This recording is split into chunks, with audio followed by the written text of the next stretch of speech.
Hi everyone, welcome to PW Neat English. I'm your biology educator Ambika Sharma, and in today's short video, I am going to discuss the 10 most repeated PYQs, right students? And here, let me tell you, 10 most repeated PYQs means this session can give you 40 marks in just 10 minutes. So make sure you watch it till the end. So let's start with our first topic, that is basically the prophase 1 substages. We know that meiosis is the reductional division, my dear students. So it will be there basically as meiosis 1 and meiosis 2. And in meiosis 1, you have prophase 1. So prophase 1 is having 5 substages, the direct MCQ. So the trick for that is you can just remember the initials LZPDD. LZPDD or little Zara, please do not dance. Leptotene, zygotene, pachytene, diplotene, dikinesis. Now, when you talk about the leptotene, what is going to happen in leptotene? The chromosome condensation will start because that is the main feature of prophase. So, chromosome condensation will start. The chromosome will start appearing under the microscope, but as thin thread-like structure. This is the thing that you have to remember. Zygotene is associated with synapses. What is the meaning of synapses? Pairing of homologous chromosome, which is also known as synthesis and zipping. And this is the phase where the synaptonemal complex will form. That is going to, join these homologous pair of chromosome. So synaptonemal complex is having your DNA, protein, RNA. Then pachytene, the phase, right, it is longest of all these two substages. So it is the phase where the crossing over or the recombination will occur, where the enzyme recombinase will also work. Then comes the diplotene, because the crossing over is over here. Now here, the dissolution of synaptonemal complex will be there. The chromosomes, the homologous pair of chromosome will try to separate, but they will stay connected right at one side, which we call as X-shaped structure, which we call as chiasmata. So chiasmata will hold these pairs together. Otherwise, there is a dissolution of synaptonemal complex. Then comes the dikinesis, where the terminalization of chiasmata will occur. So dikinesis is also the transition to metaphase. In one way or another way, you will get questions from this part. Now let's move to the age pyramid, right? Age distribution pyramid and age pyramid. This is another important question. You all have seen this particular diagram. So here at the base, you have pre-reproductive age group. In the middle, you have reproductive age group. And at the top, you have post-reproductive age group. That is again a PYQ. Now, when you look at this particular graph, it is showing the expanding population. So the shape here is triangular. So it is showing the positive growth. It means population is growing if it is showing the triangular age pyramid. Now, if let's suppose your pre-reproductive age group, right, and your reproductive is almost if this is similar, then obviously you will get a bell-shaped or the stable population growth. You will see it is going to be the bell-shaped graph, right, beta? And here the population growth is going to be 0. When it is urn-shaped, URN, so here the population is declining and the negative growth is there. Third important topic is RAS mechanism, which is renin-angiotensin-angiotensinogen aldosterone system. So basically, when the blood pressure is low, obviously glomerular filtration rate of kidney will also be low. So it is going to activate JGA apparatus. What is this JGA apparatus? JGA apparatus means juxtaglomerular apparatus. This is the diagram that you people can see. So when you talk about the JGA apparatus, that is juxtaglomerular apparatus, you will talk about JG cells, juxtaglomerular cells, which are also known as granular cells. And here you talk about the macula densa. It can also be asked as a separate topic. So here what you have to remember, so when the distal convoluted tubule, where it is coming in contact with these arterioles, right students, especially with the afferent arteriole, so the cells of distal convoluted tubule, they are modified, they will form this particular part which you are calling as macula densa.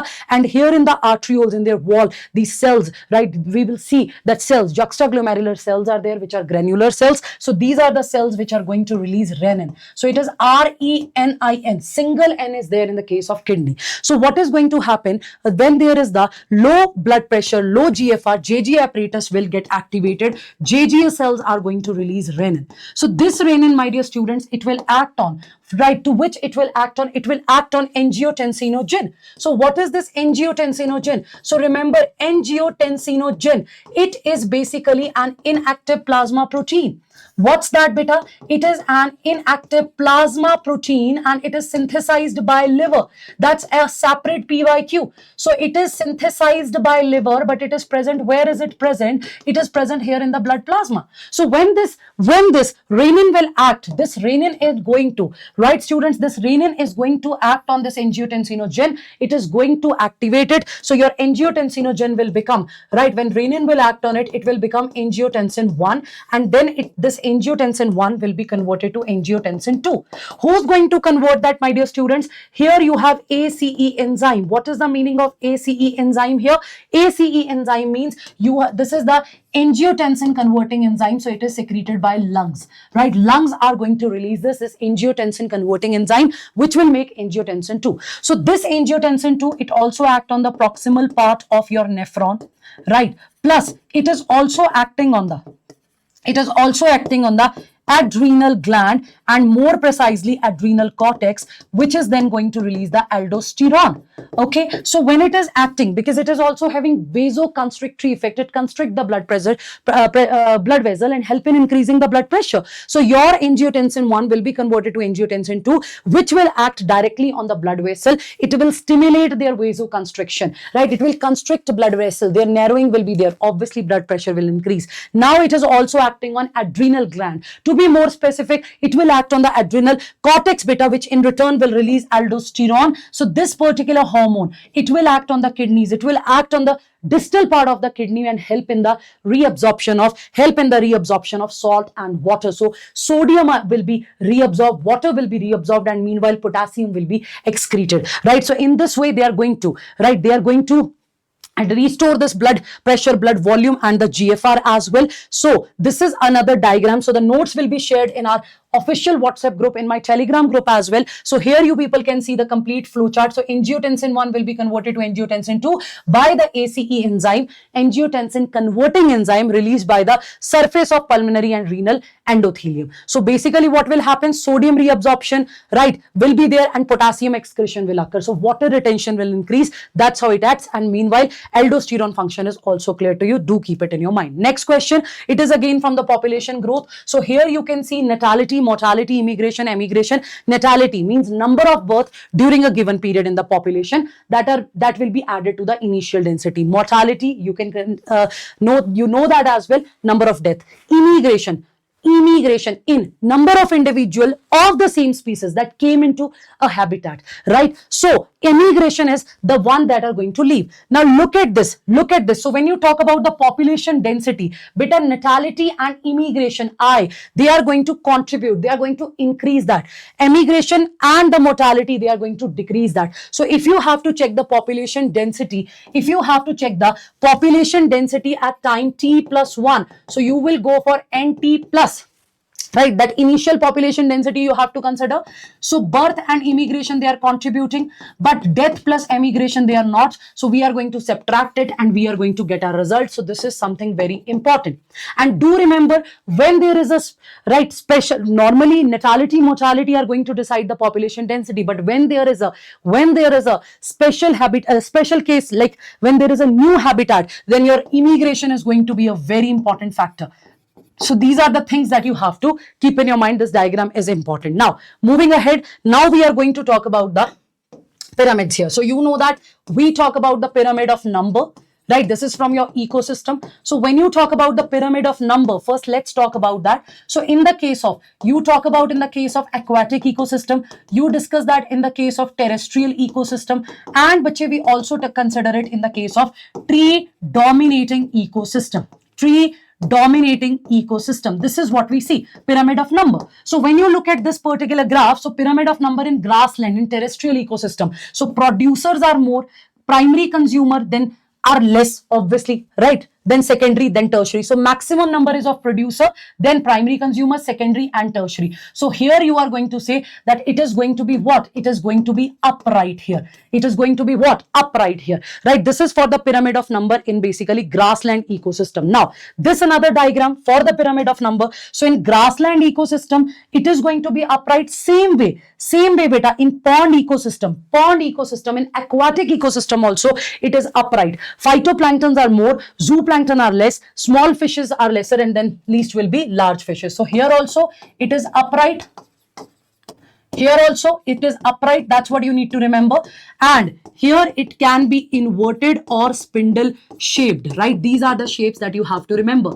Either it will be inverted or it is going to be spindle shaped. So you can see in tree dominating ecosystem, right? The tree, one in number. Then the herbivores that are feeding on it, they'll be more. Then carnivores, that is wolves, they are less, and the tigers are lesser. So this is going to be spindle shape. I hope you all are aware of spindle shape. And when do we say that it is going to be inverted? Like, let's suppose you have single tree, then birds are there on that tree, then let's suppose lice that are feeding on that birds, their number will be more. So it is like that. And then bacteria on that lice. So it is like that. So this is important, right? Now when it comes to the pyramid of biomass, when you talk about the biomass, you are talking about the organic matter. So for the beta, when you talk about the terrestrial ecosystem, then it is going to be upright, right, when it comes to the biomass, but it is going to be inverted. Pyramid of biomass is inverted in the case of, do remember that, pyramid of biomass, it is going to be inverted in the case of aquatic ecosystem. That's a very important topic. Inverted in case of aquatic ecosystem. Is that clear? In case of aquatic ecosystem. So here, right, the phytoplanktons, their biomass is less, but they are supporting the zooplankton, which are having more biomass. So here you can see small standing crop, right? You are talking about standing crop. You are talking about organic matter of phytoplankton is supporting the large standing crop of zooplankton. And when it comes to the energy beta, pyramid of energy is always upright, because 10% of the energy will pass to the next trophic level. That's how we have to remember, right? So this is also written here. So now next topic is basically from the, I hope these diagrams are clear to you, position of floral parts on the thalamus. So when you people look at this particular diagram, this is showing me what? This is showing me hypogynous flower. Which flower it is showing me? It is showing me hypogynous flower. So it is having what? It is having the superior ovary. So what does it mean? These are the things that you have to remember directly, right? So this is showing me superior ovary. So here gynoecium will occupy the highest position. Even if it is not visible to you, don't worry, I'll write it. So gynoecium is at the highest position. Other floral parts are situated below that. So here for hypogynous, our examples are, because examples are the most important one. So mustard, China rose, and brinjal, that's going to be the example, right? That are the examples here, right? So hypogynous, so superior ovary, this is going to be the symbol. Now, when it comes to the perigynous, so perigynous, this is going to be symbol, and plum, rose, and peach, this is the example in NCERT. So here what's the point? I hope you guys can see that too. So gynoecium is situated at the center, and other parts of flower are located on the rim of thalamus, almost at the same level. So here plum, rose, peach is the example. Diagrams are also important. This is a very important and repeated one. Then this is the epigynous. So in the case of epigynous, the ovary is going to be inferior.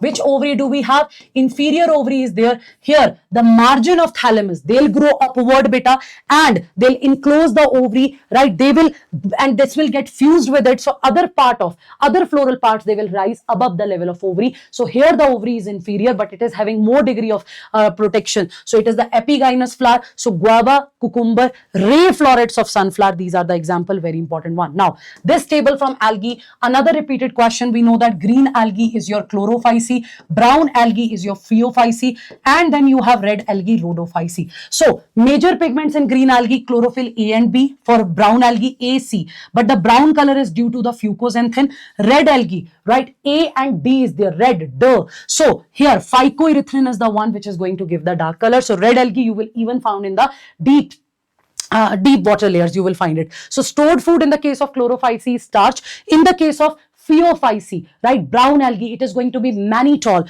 or laminarian. So mannitol is what basically? So mannitol is also the sugar alcohol, you need to remember that. So mannitol is there and laminarian is there. Then beta in the red algae, it is going to be Floridian starch. So it is considered as, right, that it is just like amylopectin or glycogen. Why? Because this is also, Floridian starch is also what beta? This is also branched, and it is also having the glucose. So glucose as the monomer. Now cell wall will have the cellulose here, right, in the case of chlorophyce, but it is also having the pectose. You need to remember that. In the case of phaeophyce, you have cellulose and algin is present. So brown algae will give you what? Brown algae will give you algin, having the economic importance. It is the hydrocolloid. In the red algae, you will see cellulose is there, pectin is there, poly sulfate esters are also present here in the cell wall. So do remember that from Phaeophyceae, from brown algae, algin is obtained. From red algae, there will be agar-agar, right? There will be agar-agar, and carrageenan is also obtained from the red algae. That's what you have to remember.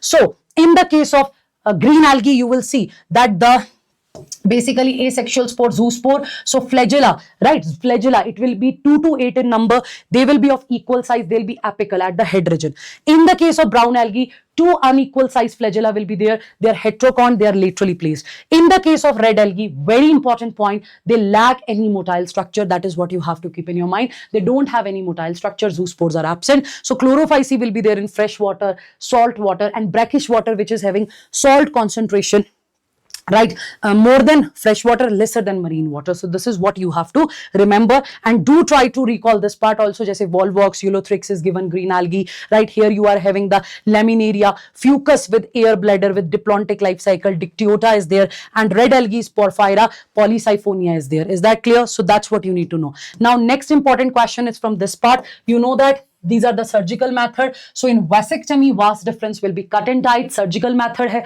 it is beta of contraception. And here you have tubectomy, fallopian tube will be cut and tied. So it is in female, it is in male. Another important question is related to the intrauterine device, that is your IUDs. So here you will talk about lips loop bache, which is not going to release any medicine, right? Then you will have copper T.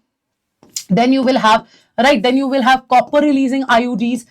Copper releasing IUDs, the diagram is also given in NCERT. So then you have hormonal IUDs, which are going to release the hormone. So it is intrauterine device. Experts are required to insert it in female vagina. So copper T, copper 7 in basically female genital tract. So copper T, copper 7, and multi-load 375. These are the example here.